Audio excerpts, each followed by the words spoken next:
Okay, we are back on the record in case Board of Appeal, Board of Adjustment Appeal number 2014-5. When we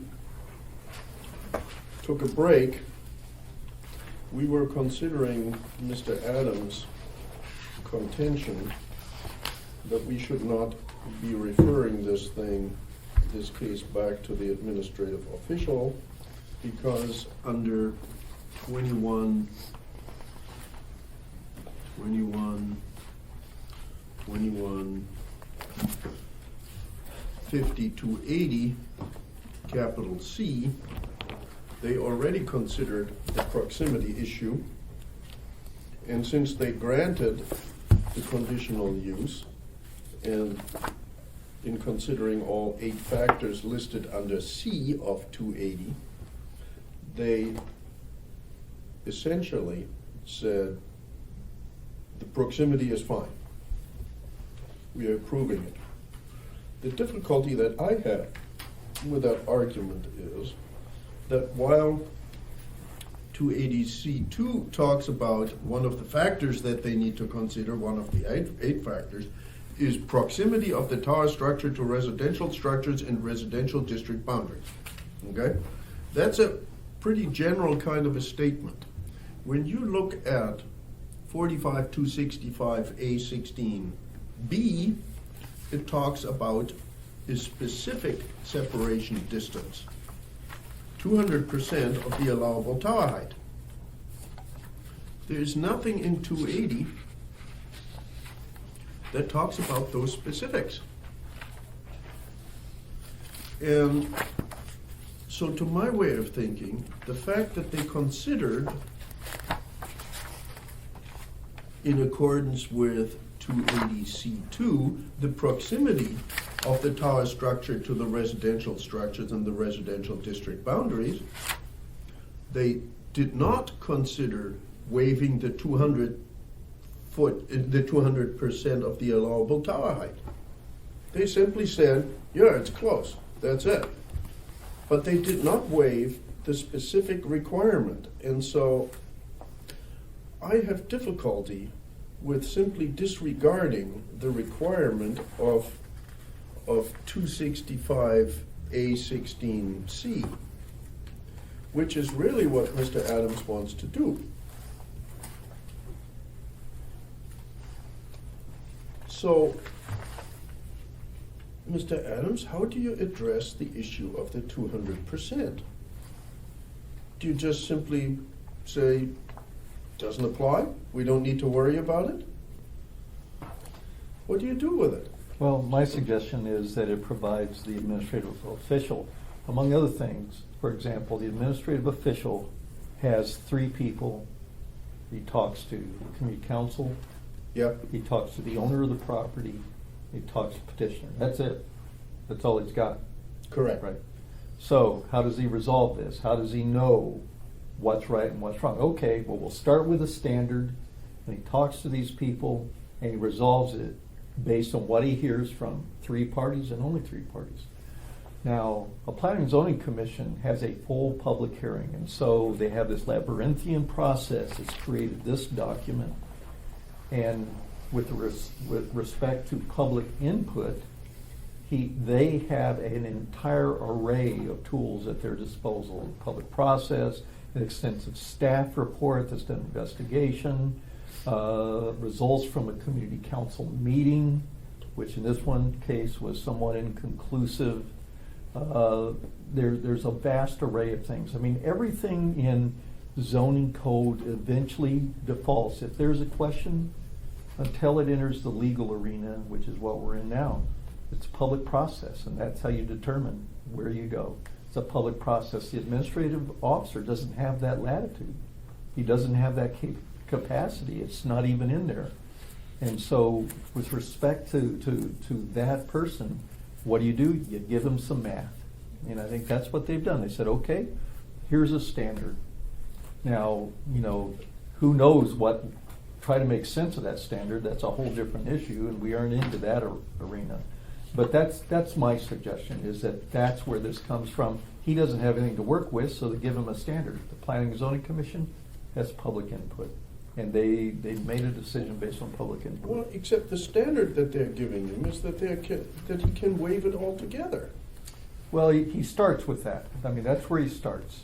And then he can waive it if he finds that the community council doesn't really care. And a good example is the downtown community council. If you go to that community council, you know, nobody cares, probably So- because there's towers everywhere. So why This doesn't one's it different. say in 280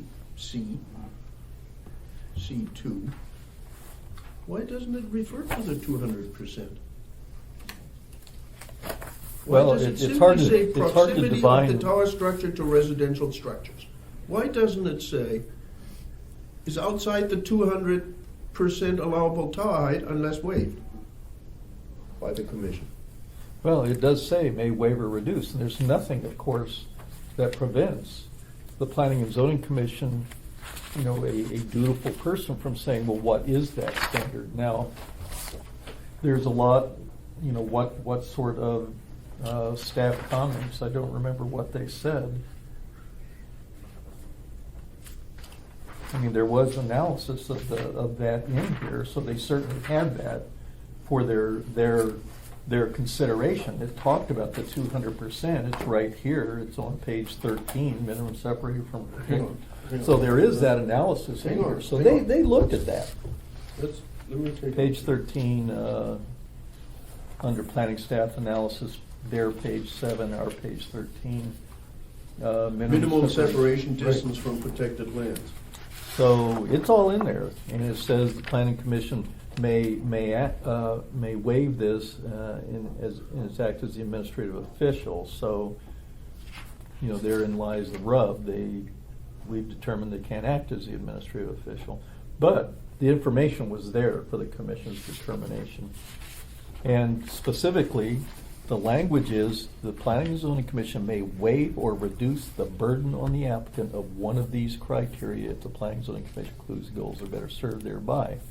First one being height of the proposed tower structure. That analysis was here. And so then it lies within our analysis of whether they were gaming the system.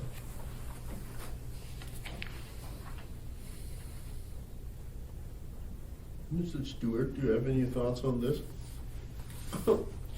No, I think this is compatible with what I initially stated, was that the same three criteria that are in 16, in that subsection 16, are the same criteria in 14 in the administrative review process.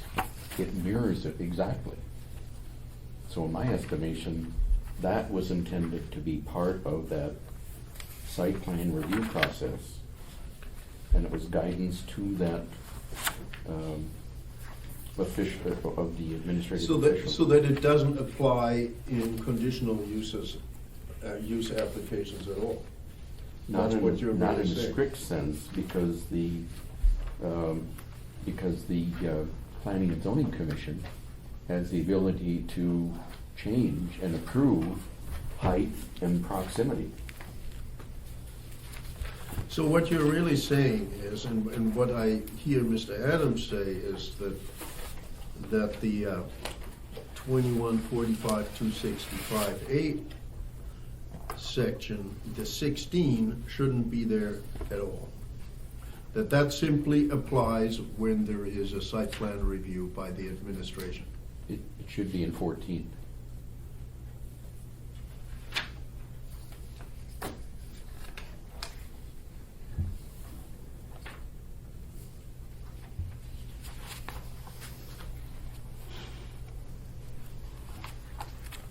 So let me ask another question. Before us, we have the document, the petitioner's appeal. Petitioner is not appealing whether, nowhere does it say that they didn't have authority and there should not have been authority granted whatsoever. So in their application, they clearly address that criteria, that No, there's also a kind of a sleight of hand statement that there may not be any authority at all. Okay, You know, It makes sense. it's somewhere in the brief that's in there. But it's kind of a throwaway, it appears to be kind of a throwaway argument. Let me show you.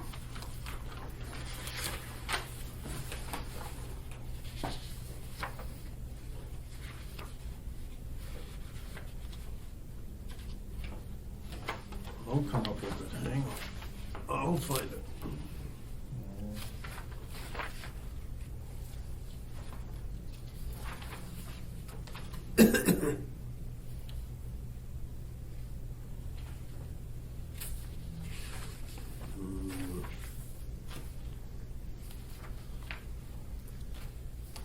Maybe on page 7 of 15 of the brief. It was just on top somewhere. See if that's,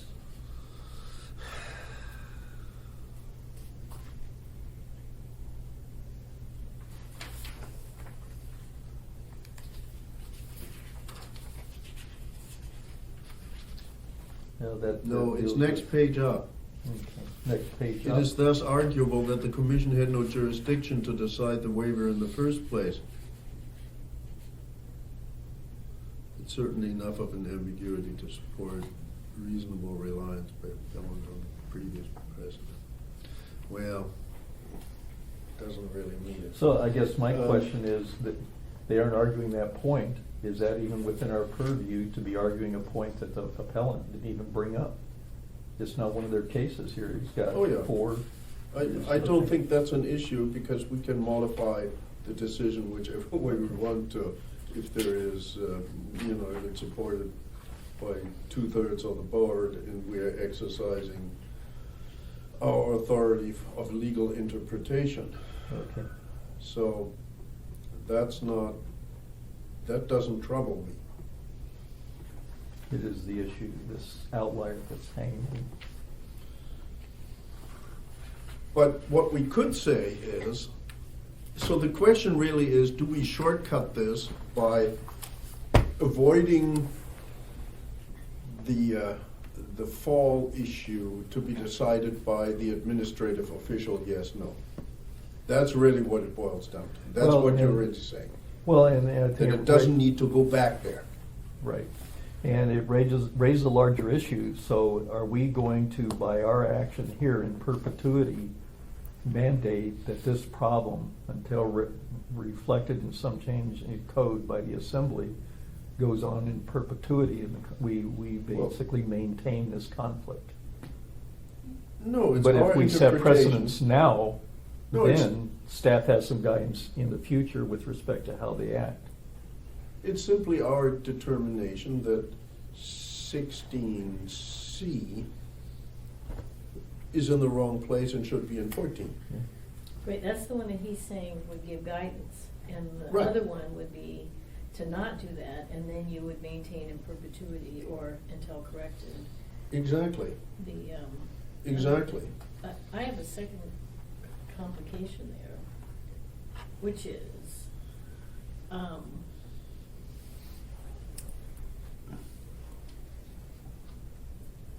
assuming that you get to that point, okay, so it assumes that, then, to me, to my way of thinking, this board will decide whether it's gonna read in, and by implication, as you've talked about, that decision, or if it's gonna step in itself and make the findings that support that, because there's substantial evidence on the record. So that's part of what you have to decide, how you're gonna approach it if you get to that threshold, because both those options are available.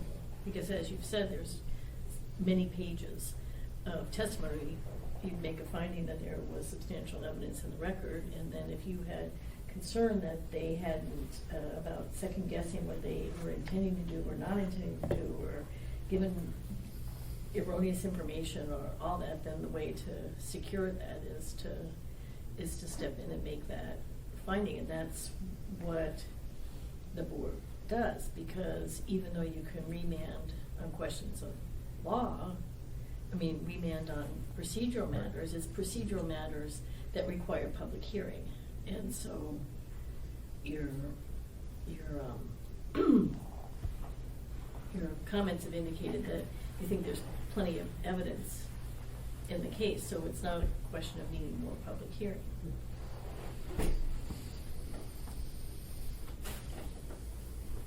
Mr. Stewart, what's your thinking on this? I must tell you, I'm dubious that we should simply disregard 16C altogether and say was put in the wrong place. Shouldn't be there. Particularly in view of the fact that the precedent is that the Planning and Zoning Commission has previously considered this and has said this is a substantive issue and you need to comply with it. You see, that's the difficulty. This would have been very helpful if planning staff had provided a brief of one type Well, that explained how they interpret this. How they came up with it, we don't know. We're in the dark. Right. Well, You see? they indicated in their brief to the commission that they were not sure where this originated or how it came up, No. or why it was there. There was some question. Really? That's what I remember seeing. So you're talking about the transcript? Or was that, no, yeah, it would have been in the transcript. Was that early on or later? You know? Probably later on when it comes back up that they have to, because in the transcript, Probably page doesn't the 7. commission question? Yeah, what- look what are at we page, doing here? page 76, I think, Ms. McConnell.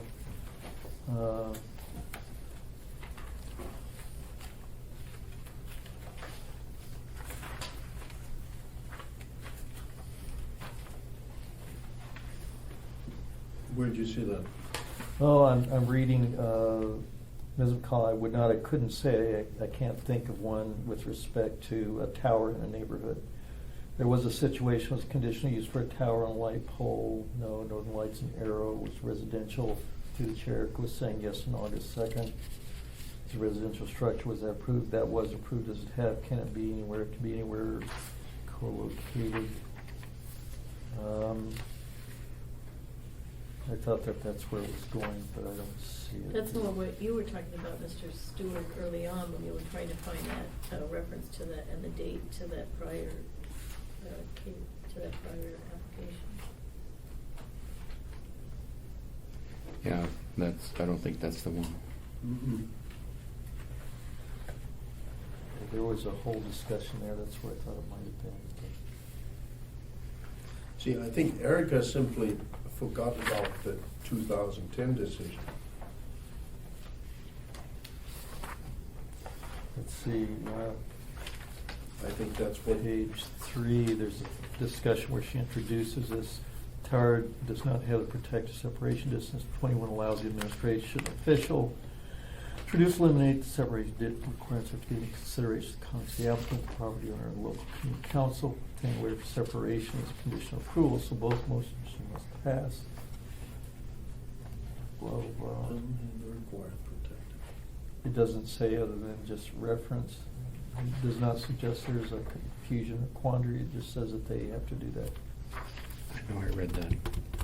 Gotta find it. Yeah, that's on page 3. Yeah, what I was just reading was on page 3.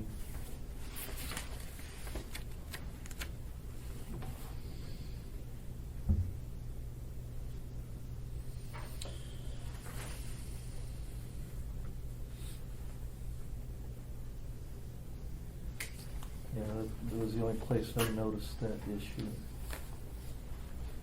I think.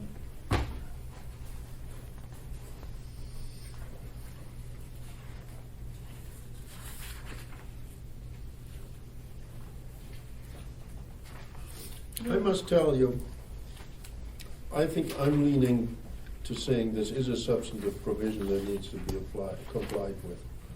That in 280C, P&Z needs to, it's one of the factors, proximity of the tower to residential structures and residential district boundaries. And they did that. But it has nothing to do with the 200%.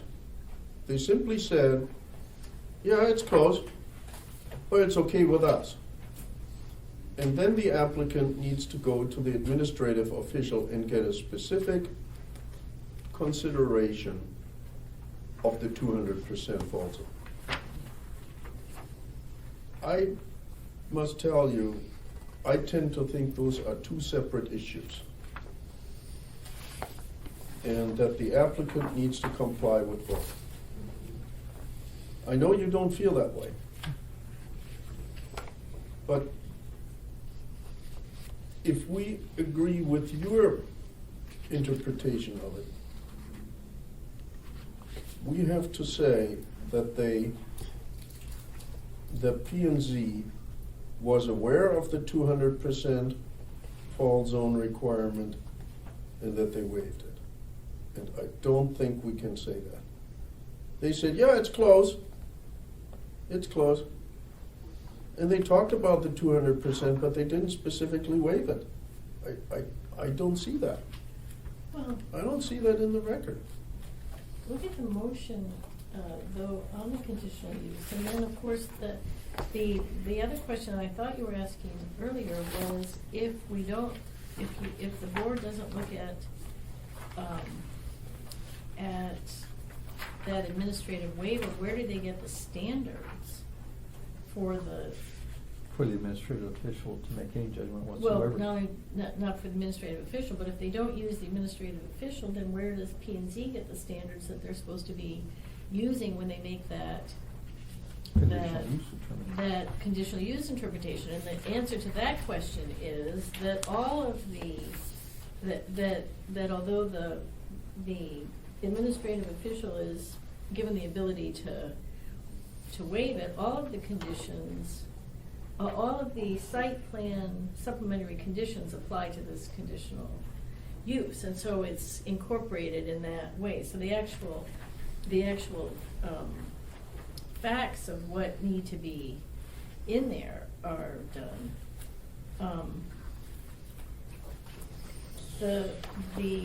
What I struggled with was that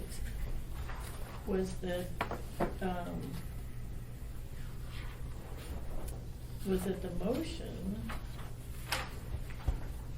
On the second issue? Well, just the motion on the conditional use. Yeah. Is recommendation to allow the conditional use of the 10-foot extension to the existing 68-foot. What page are you looking at? I am on the transcript, page 89, beginning at line 13.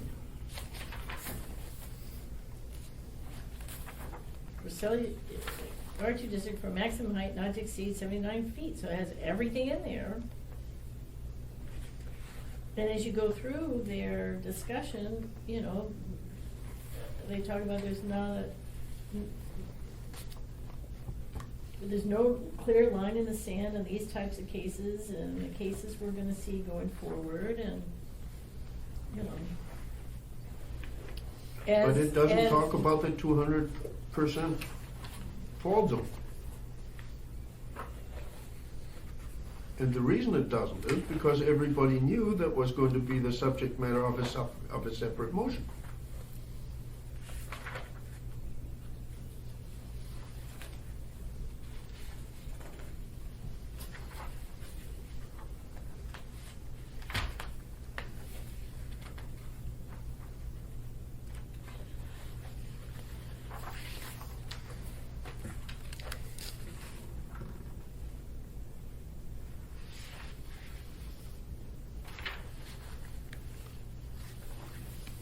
No, I must tell you, I'm not inclined to vote in favor of doing away with the administrative waiver.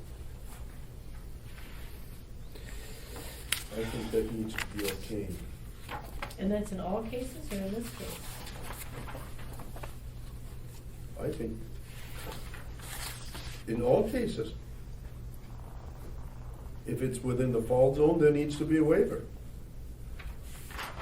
And does the Planning and Zoning Commission have the authority to make that waiver?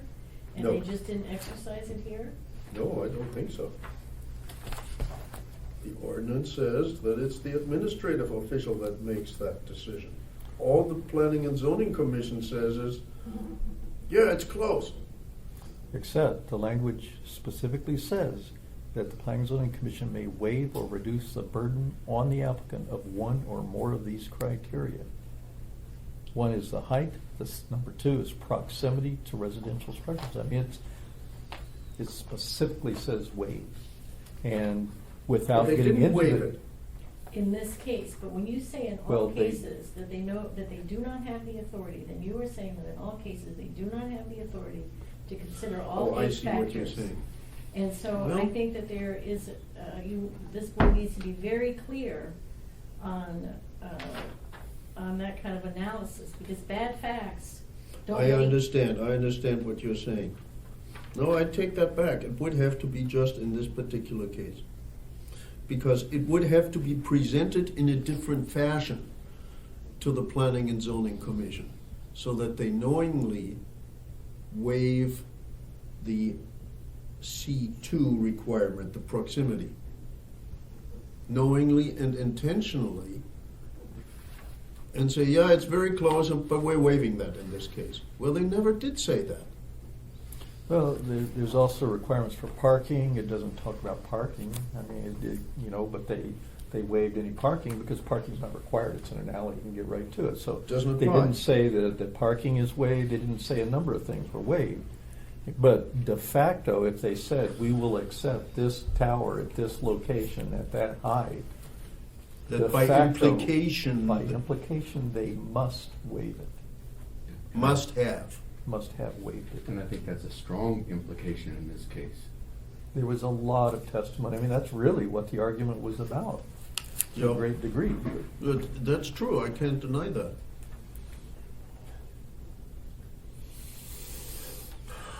Okay. If that's the way you feel about it, you need to make a motion. And we need to give you some help with this. I think you do. And we need to see how, in the light of our previous, how this fits in with our previous decisions that we have made. The findings in this case, or? Correct.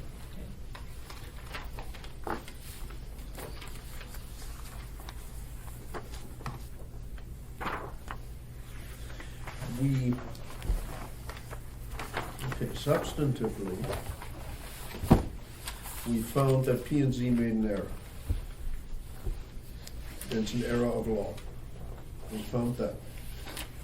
And we have found that we're not going to remand because errors of law are not subject to remand. And we have found that we are not reversing the decision of P and Z because it doesn't lend itself to that. And we have found that we want to modify the decision.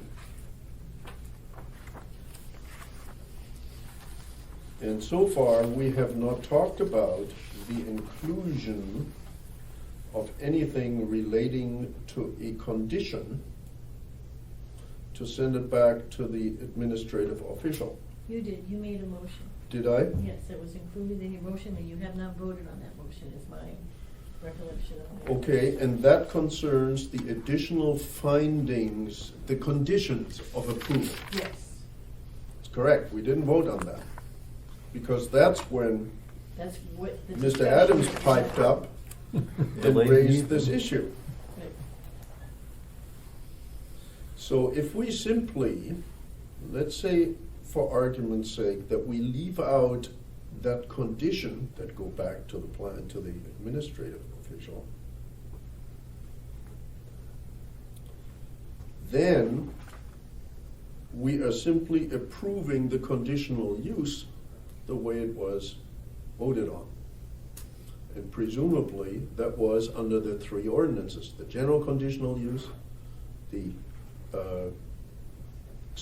the tower conditional use provisions, 280, and the supplemental district regulations, Well, this is a supplemental district. except for 16C3, or C, whatever it's called. Which you would 16C. find, it seems to me, you would need to find that that's Absolutely. optional. Well, is it optional? We would have to make a finding, it seems to me, that that's not applicable in this case at all. That's really what we need to do if we were to agree with Mr. Adams. Correct. And I think if we find that it's optional, it's gonna be ministerial. What do you mean optional? It's not If- optional in a conditional use case. It can't be. No, they've taken care of it already, Yes, yeah. right, right. But if you try to say that they have to get that administrative official waiver, I hate to use the word waiver because it's not really a waiver. It's either reducing it or eliminating the height, Yeah. the proximity Yeah, and the yeah. height restrictions. Yeah. So really what we need to do is we need to have a separate motion. I will withdraw my motion for the time being, and we will not consider tinkering with the findings and conditions, etc., any further until we have considered simply saying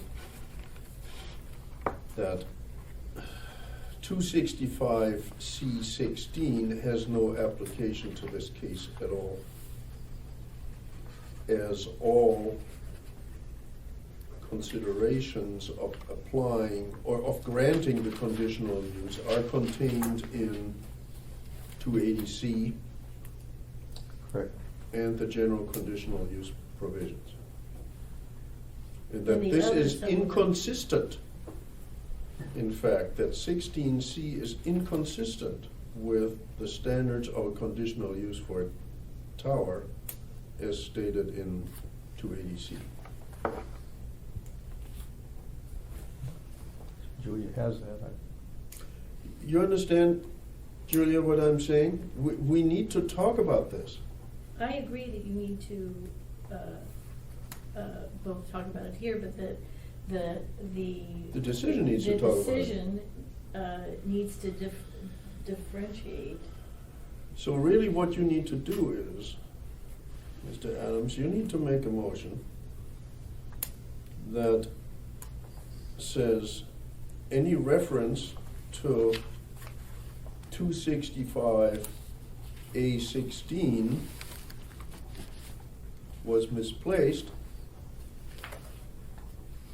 in this case because conditional use standards for towers are governed by 280C. I don't think that that's correct. But that's what he would have to say. And why do you think that? Because it is only 16C that deals with the administrative waiver. Correct. 16, all of 16 is where the standards and the minimum, I mean, okay, so I don't know. But No, no, it no, says no. 16C, that's the I just issue. would. No. How about? No. It applies equally to B. That's where the 200% are. What you're saying, Dwayne, is that 200% is really immaterial. As long as No, he's they not. qualify, yes, that's what he is saying. As long as they qualify under 280C, the 200% is immaterial. That's Well, not true. it's not, go ahead. 200% as a matter of Is law. a standard. 200% is a standard.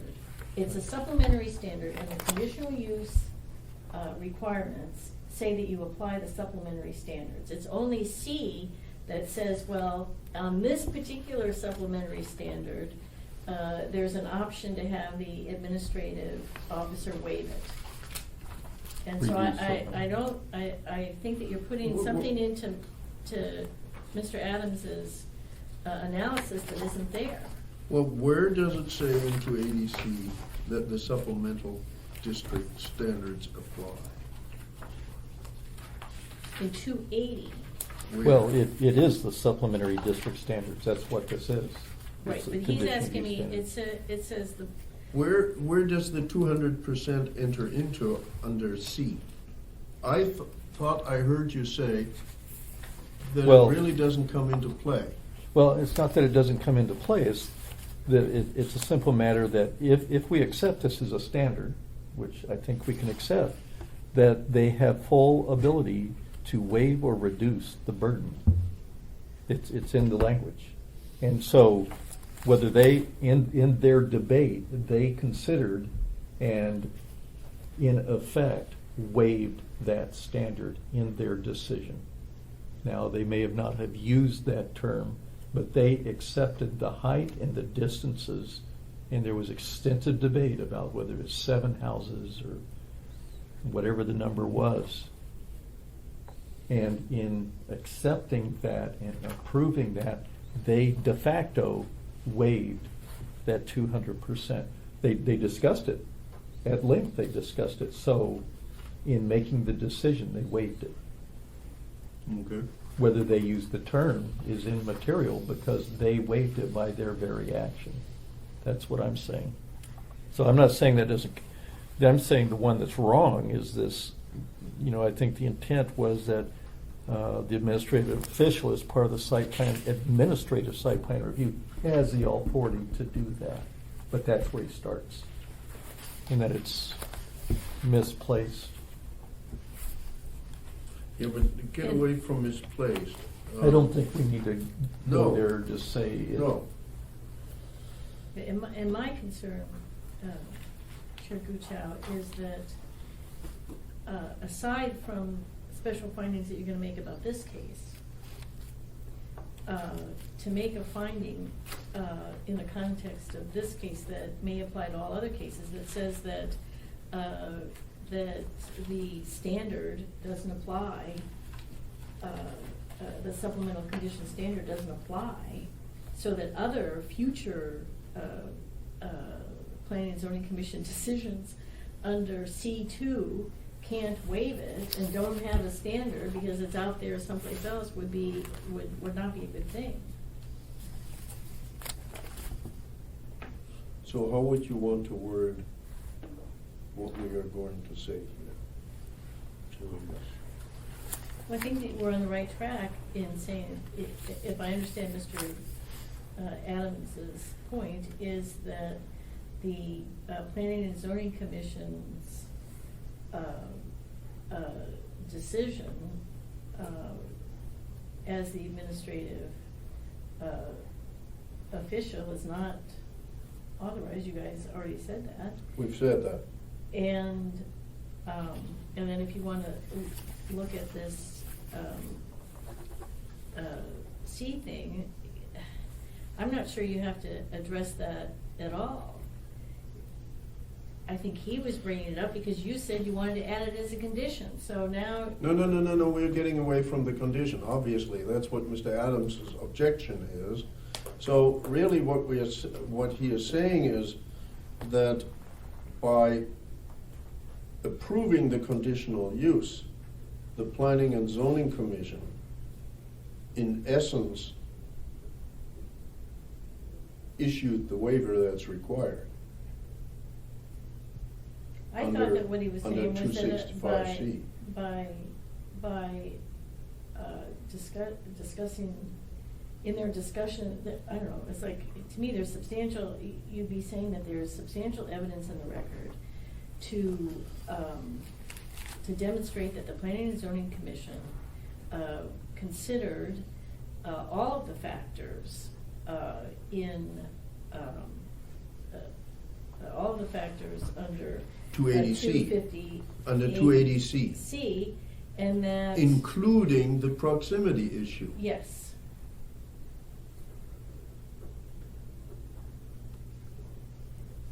And by rendering the decision that it did, Approve the conditional use.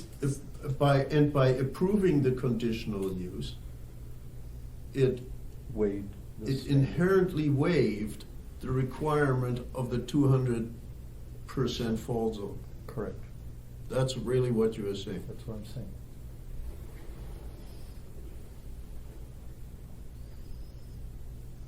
That has some appeal. Because we are not making a generalized statement, we are simply referring it to this case only. Correct. And in all fairness, there is substantial support in the record that that's exactly what they did. Correct. That's why the decision on the second motion came so far out of left field. At least to me, as I was reading the transcript the first time around. Where in the world are they coming from here suddenly? Right. Because you've already waived it under 280C2. And they had to consider it to They do their did. responsibility to do so. And in fact, isn't there a specific finding that they have in there that they did? No. No, they didn't. No, that's not in there because the whole thing went off the rail when they defeated. Correct. Yep. But it does say, some commissioners expressed the following concerns of a waiver of separation. The proposed towers in the backyard, there's almost no separation. Look at that.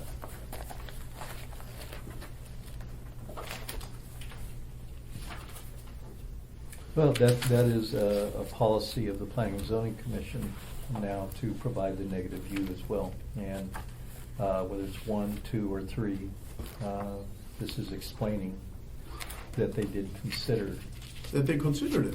right, Oh, yeah. which is absolutely reasonable and appropriate. Okay. So did you jot this down, what we, Well, I took so that we notes to can, find it in. okay, so that we can put this in the form of a motion?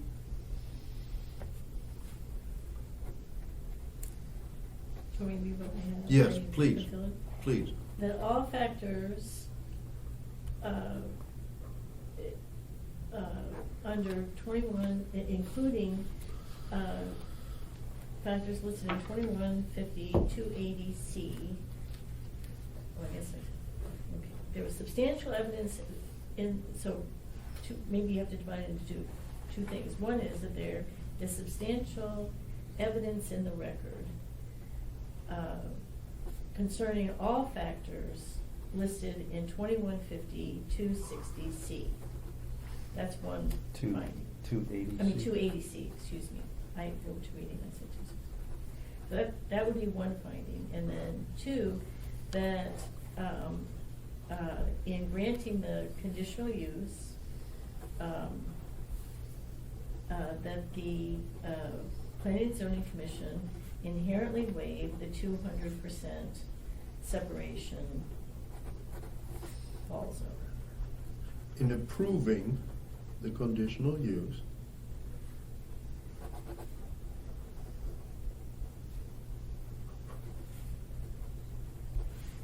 P&Z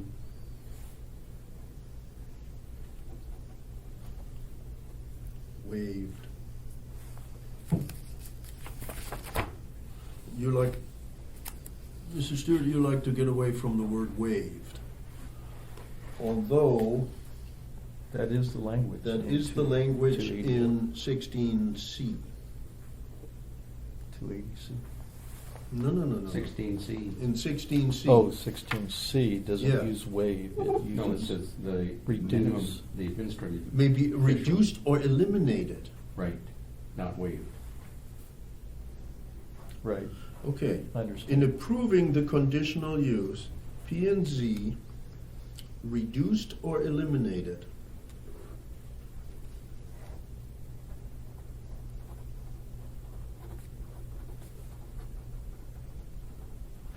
the fall zone, I think they call it minimum separation okay, distance. the minimum Separation distance. separation distance between the tower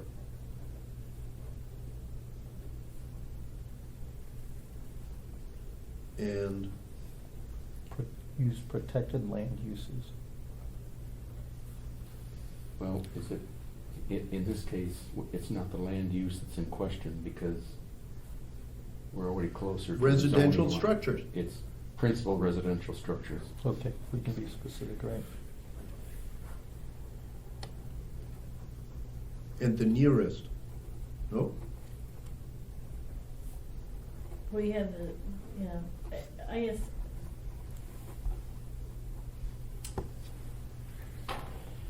Why I would favor waiver is that when you're saying in the alternative of they reduced or eliminated, okay, which? Which did they do?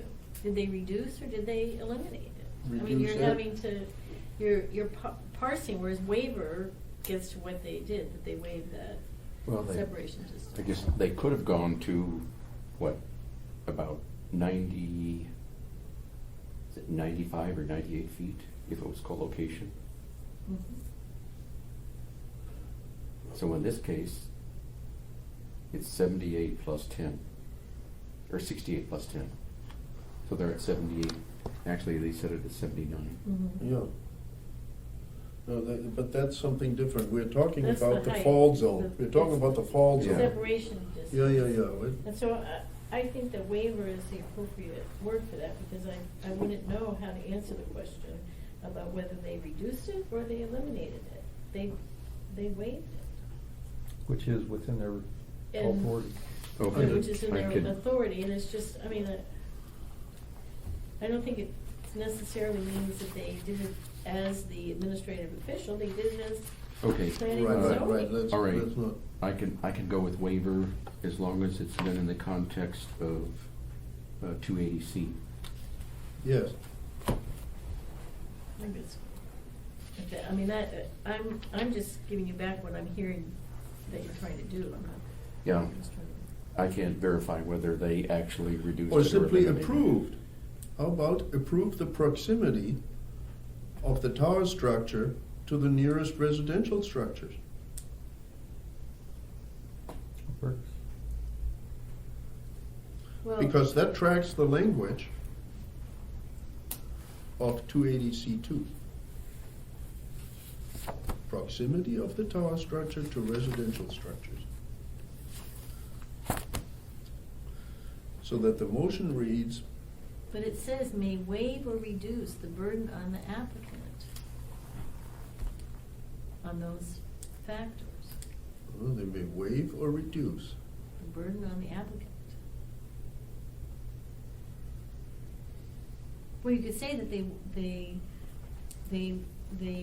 could say that, you could, They waived or reduced the burden on the burden of applicant by regard- approving. by approving the proximity of the tower structure to residential structures.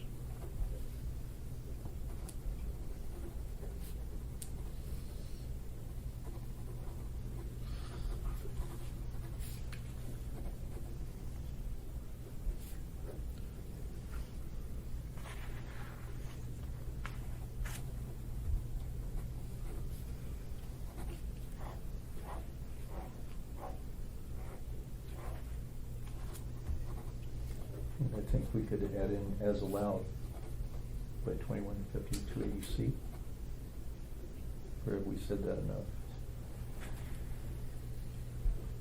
No, I think that's good to put it in there. and Waived, especially if you- waived or reduced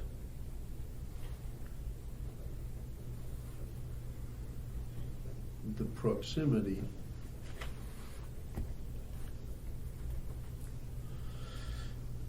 But I think we said, Let's come up with good wording I here. think we said waived or reduced the minimum separation distance by approving the proximity between the tower and principal residential structures as allowed in 215280C.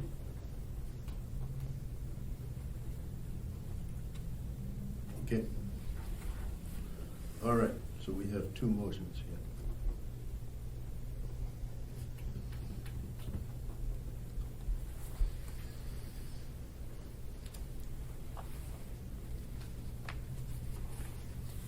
So moved. Well, we need to Is go that to, you're making two motions. The first one is, there is substantial evidence in the record considering all factors of AMC 2150-280C, And do we want to add in? including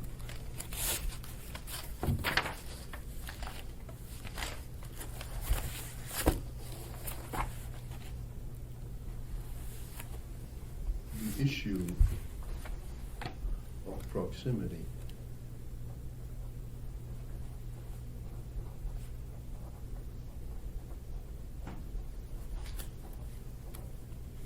of the towers, of the proposed tower structure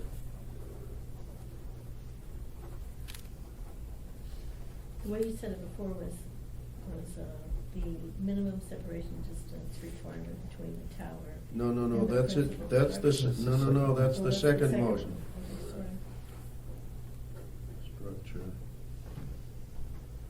To residential structures. Okay, so that's the first motion. Do you have this down, Julia? I know, but I'm hoping Lisa will have it on. All right. Dwayne, let's see if you and I get this correct here. The motion is that we find that there is substantial evidence in the record considering all factors of AMC 2150-280C, including the issue of proximity of the proposed tower structure to residential structures. So moved. Principal residential structures. Could use that. That's Doesn't what- say that. Does it? It simply says residential structures. All it says in 280C2. It says principal structures, Where- principal residential structures is what it says. No, On no, no, no, Proximity, that's not no. what it says in mine. It Residential says structures. Yep. proximity of the tower structure to residential structures. That's all it says. Where are you coming up with this? Is this 16? No. Oh, This is 280C2. oh, you're in 2AC, okay, yeah. Yeah, good. you're right. We're good. Okay? Got it. All right, so that's the, did you get that at this point? No, I have substantial evidence in the record. Considering all factors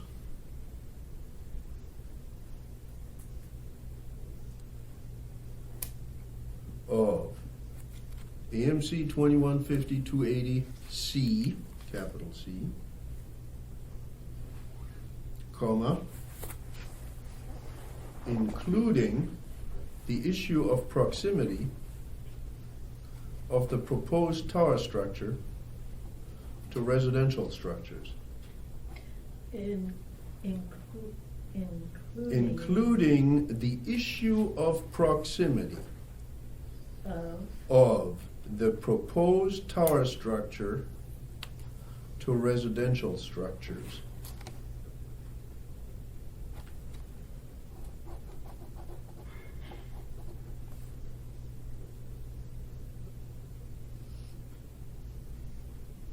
Okay?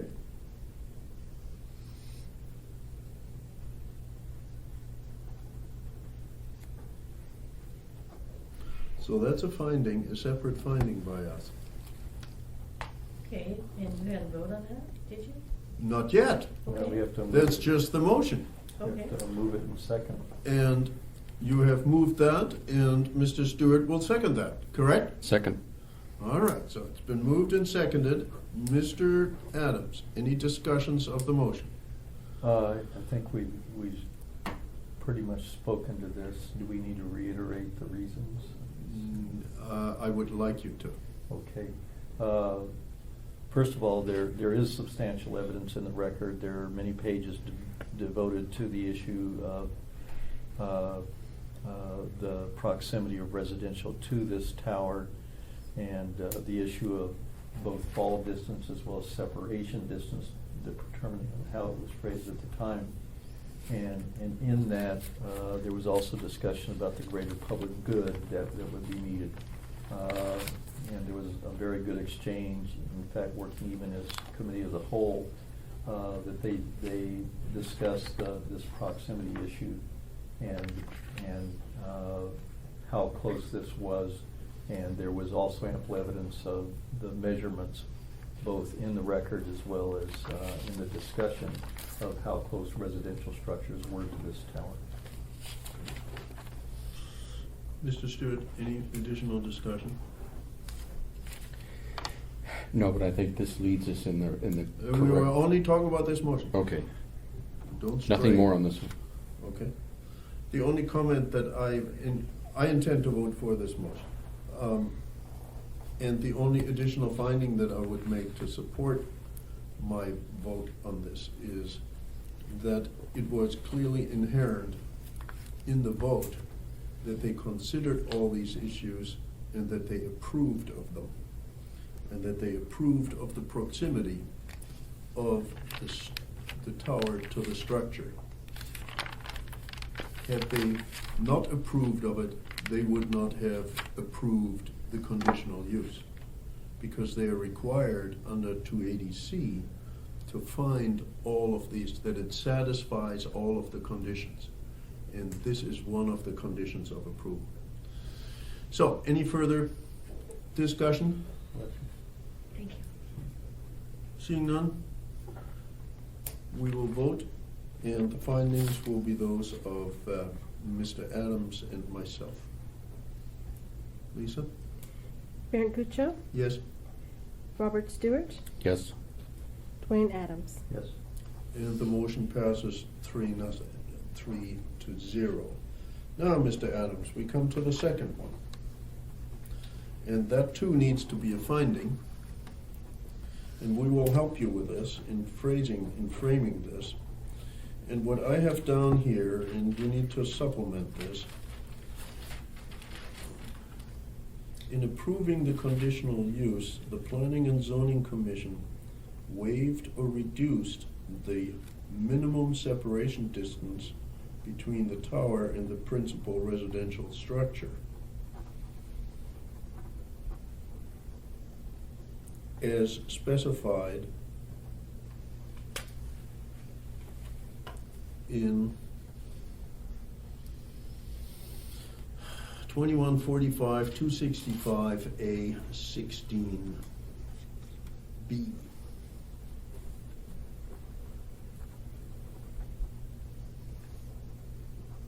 We had previously added language that's, and maybe you said this and I missed that, was they approved, they're approving the conditional use, they waived or reduced the minimum separation distance by approving the proximity between the tower and principal residential structure. Okay, that's better wording. By approving the proximity, I said between, but a proper English should be of the tower and principal residential structures. of the tower to, Two residential structures. To residential Thank you. structures. So moved. Yes. and then somewhere Mr. Stewart said to put in approving the condition use, something about to make sure that the context said that they were doing that under 280C. Was that here? Did I And remember as that a- wrong? And as allowed, Yes. As allowed by, 2152HC. Thank you. yes. Okay, has been moved, I will be seconding that. And Mr. Adams, would you speak to your motion? There's ample evidence, first of all, that they did consider these things, and as mentioned, it's a duty and responsibility to include 8 factors, and there is no separation of any of those factors. from one another. The text, the record clearly demonstrates that they had at-length discussion about this, and in doing so, they did approve the value of this as a public service relative to the factors of height, proximity, and the other 6 items that are on there. And in doing so, inherently, that reads as approval of the height and the proximity, as well as those other structures, and acceptance of that within the conditional use. Okay. I will incorporate your comments that you made to this motion, and I will incorporate the comments I made to the previous motion, which also have a bearing on this. Anything, and I intend to support the motion. Mr. Stewart, any additional discussion? I intend to support the motion because this does solidify the process. It adds clarity, and I think it also places the Planning and Zoning Commission in a position of complying with in strict compliance with the regulations and the code. Okay. We ready to vote? If so, the findings of fact will be those of Mr. Adams, myself, and Mr. Stewart. Madam Clerk? Brancuccio, Yes. Robert Stewart, Yes. Dwayne Adams. Yes. All right, and the motion passes 3-0. Before we go on, we have 22 minutes left before we need to terminate this today. And I think we can get to the end. Where we were previously is that I had made a motion that I then withdrew to add certain conditions, and I will revive that at this point. And I am now talking about adding conditions to the Planning and Zoning Commission decision. And they should be as follows, as listed on staff analysis, pages 16 and 17. And I will read these out. Condition number 1, this conditional use and site plan approval is for a type 1 monopole local interest tower cellular or wireless communication not to exceed 79 feet in height and accessory equipment in the R2M district in accordance with AMC 2150-280. 2, the notice of zoning action shall be filed with the State of Alaska District Recorder's Office, period. Proof of such shall be submitted to the Planning Department. 3, this approval is subject to all conditional use standards in accordance with 2150-020, 2150-280, and 2145-265, the petitioner's applications, narrative and submittals, except as modified by these conditions of approval. Paragraph 4, tower construction shall be completed 1 year following issuance of a building permit.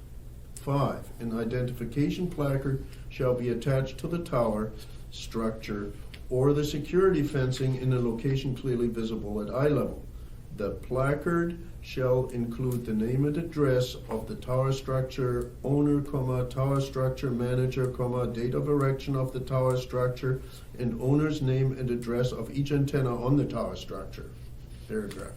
Then there were the 2 special conditions that I think we already addressed, and that was what Mr. Stewart moved. One of them was painting the box in the same color as the church. Yep. And the other one was, help me out, Mr. Stewart, there was one additional one. Was it the, There was one more. Hang on. In the event the power line is underground. Yeah. Cell tower. But we already addressed those issues, and so I'm not Yeah. repeating those here, because we've approved that. All right, and this is my motion to add these, what I just read, as additional conditions.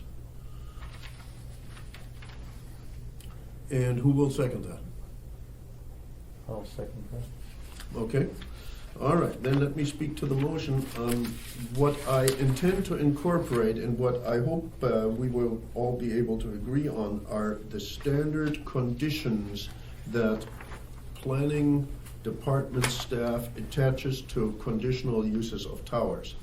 And that's what I'm after. And in addition to that, we have already passed 2 conditions of approval that were the subject of a motion by Mr. Stewart relating to the relocation of the overhead wires to underground and the fact that the conditional use will become void once that has happened, and the other one being the painting of the box. We don't need to address those 2 items because we approved of them already. So this is merely a housekeeping measure to make the decision of the Planning and Zoning Commission as amended by us comport with generally accepted principles and language by the planning department. Mr. Adams, any additional comments? No, I think it is a standard part of the approval process to lay out conditions of approval and recognizing the deficiency in the existing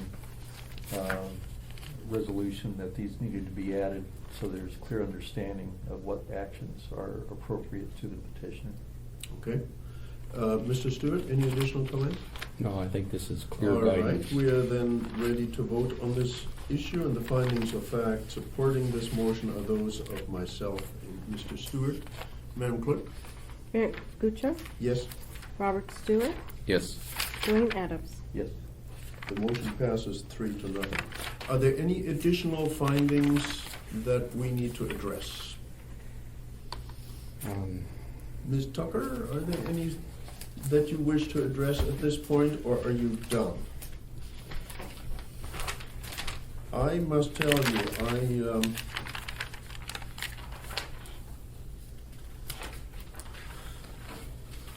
I think this is pretty comprehensive at this point regarding findings.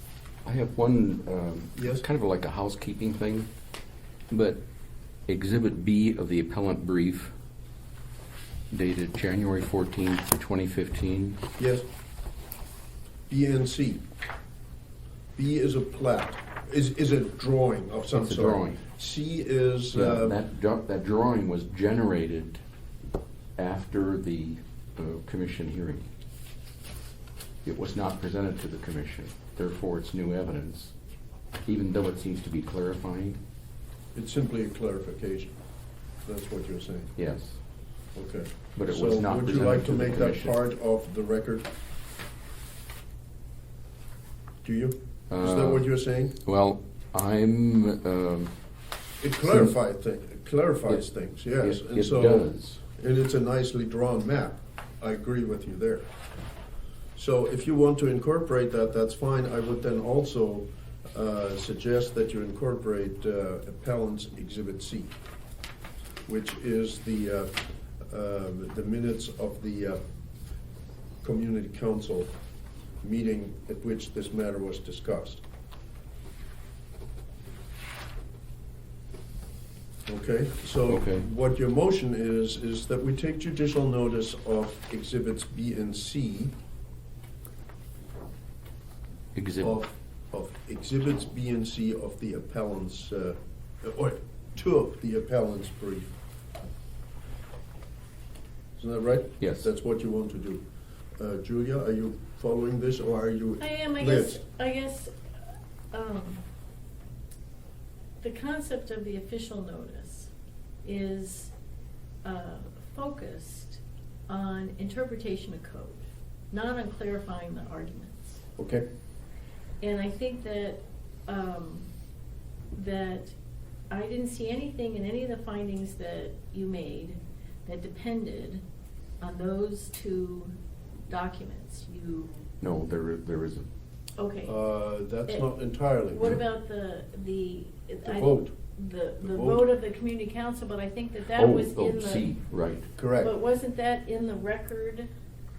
That, That Wasn't is- that vote given in the record by the testimony of somebody who came The to president. the hearing? That's very true, And they yes. came there. So I think that It's a covered. brief is allowed to illustrate their points so that you can understand the brief, but I don't think that you have to go and incorporate them into the Okay, so record you under think this official is not notice. a significant issue then, No, that needs to be addressed? no. So Okay. you're I withdraw. withdrawing it, okay?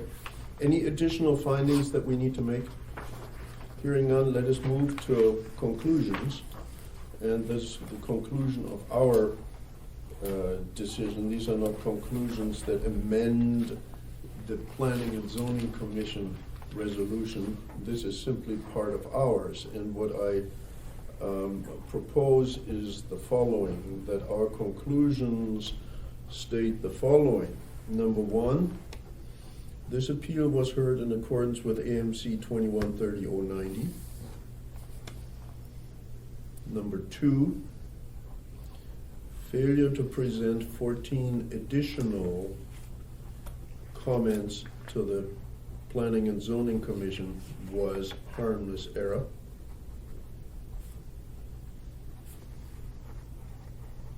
Number three, analogous to judicial notice of legislative history by an appellate court and to assist the board in the exercise of independent judgment in the interpretation of municipal code, the Board of Adjustment took official notice, or takes, Julia will decide that, takes official notice of the August 2 and September 13, 2000 meeting 2010 minutes of the Planning and Zoning Commission and of the resulting Planning and Zoning Commission Resolution 2010-033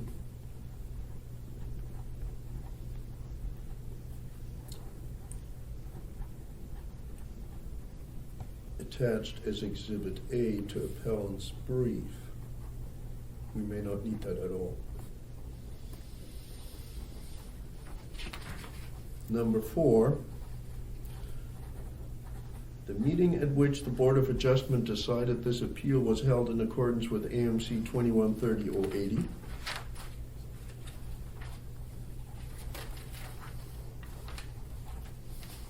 Number five, the Board of Adjustment substitutes its independent judgment for the Planning and Zoning Commission and modifies Planning and Zoning Commission Resolution number 2014-058 as indicated in the attachment and incorporates the revised Planning and Zoning Commission decision in these findings of fact and conclusions of law adopted by the Board of Adjustment. Number six, the appeal to the Board of Adjustment of Planning and Zoning Commission case number 2014-0119 is granted.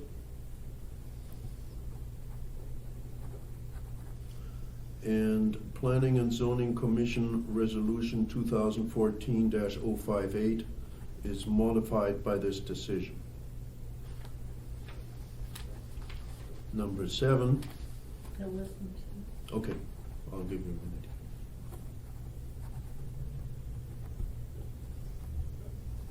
Okay, this is the final decision of the Board of Adjustment with respect to all issues involved in this case. The parties have 30 days from the date of mailing or other distribution of this decision to file an appeal to the Superior Court. What I propose to incorporate as conclusions are the standard conclusions tailored to this particular case, and will clarify what we have done, and will clarify the rights of the parties. And I move that we adopt these conclusions. Could you just briefly give me the difference between number 1 and number 4? This appeal was heard in accordance with AMC 2130-090. The meeting at which the Board of Adjustment decided this appeal was held in accordance with 2130-080.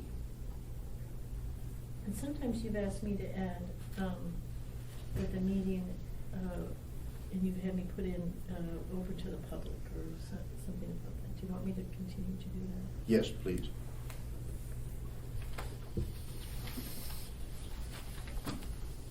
You're going to second that, right?